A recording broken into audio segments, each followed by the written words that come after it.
Sveiki, šiandien pasižiūrėkime štai tokį teksto efektą, kai tekstas išeina iš kairės pusės ir pasislenka į dešinę.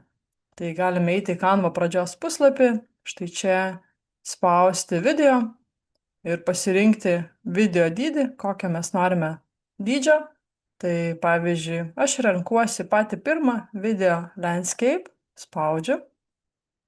Ir dabar mes jau galime susikurti šį triuką, tai spaudžiu ant baltos vietos ir pasidarysiu foną spalvą juodą, einu į fono spalvą ir pasirenku juodą spalvą. Dabar spaudžiu raidę T, tekstas, kad galėčiau rašyti tekstą ir parašysiu, pavyzdžiui, Canva mokymai su Indre. Šiek tiek padidinsiu.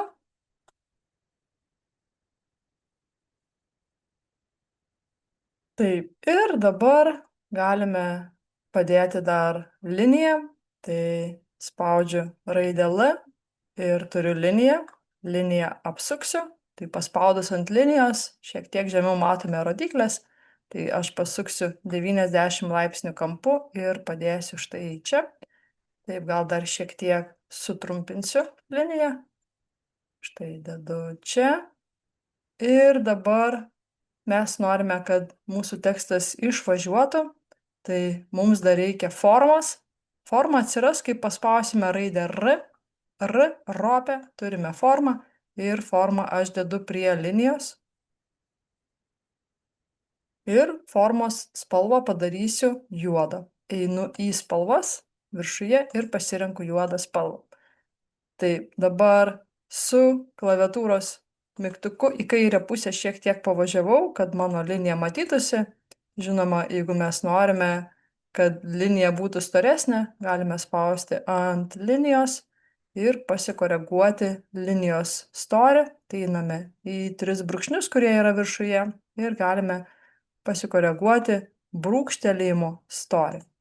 Gerai, dabar formą pridėkime prie linijos, pasižymėkime abu elementus, tai aš tempiu nuspaudusi kairį pelės mygtuką ir pasižymiu tiek formą, tiek liniją ir pasirenku sugrupuoti. Dabar tai yra kaip viena grupė. Liko mums įkelti animaciją, tai paspauskime ant teksto, paimkime už pliuso ženklą, nuspauskime Shift mygtuką, kad tekstas nebėgiotų po mūsų langą ir nutempkime tekstą už linijos. Jeigu tekstas matosi, spauskime dešinį pelės mygtuką, eikime į sluoksnius ir nukelkime jį į galą. Taip, dabar mūsų tekstas dingo, eikime į padėtį, padėties mygtukas yra viršuje ir paspauskime ant teksto. Tekstas yra pažymėtas, taip jo nematome, nes jis yra paslėptas, tačiau mes jį pasižymėjome. Eikime į animuoti, spauskime animuoti ir pasirinkime animaciją kurti animaciją. Spauskime čia, nuspauskime Shift mygtuką klaviatūroje, laikykime Shift mygtuką nuspaustą ir paimkime už teksto ir tiesiog jį tempkime. Tai galime tempti greitai, galime tempti lėtai.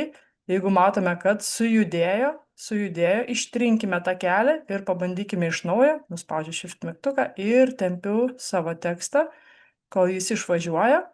Ir dabar matome štai šis puikus efektas. Spaudžiu atliktą. Jeigu noriu, dar galiu pakoreguoti greitį. Tai ar lėčiau, ar greičiau. Ir spaudžiu atliktą. Ir dabar, kaip atrodys mūsų šis jau padarytas triukas, tai einu į play mygtuką ir štai mūsų puikus efektas, kai tekstas išvažiuoja iš kairės pusės.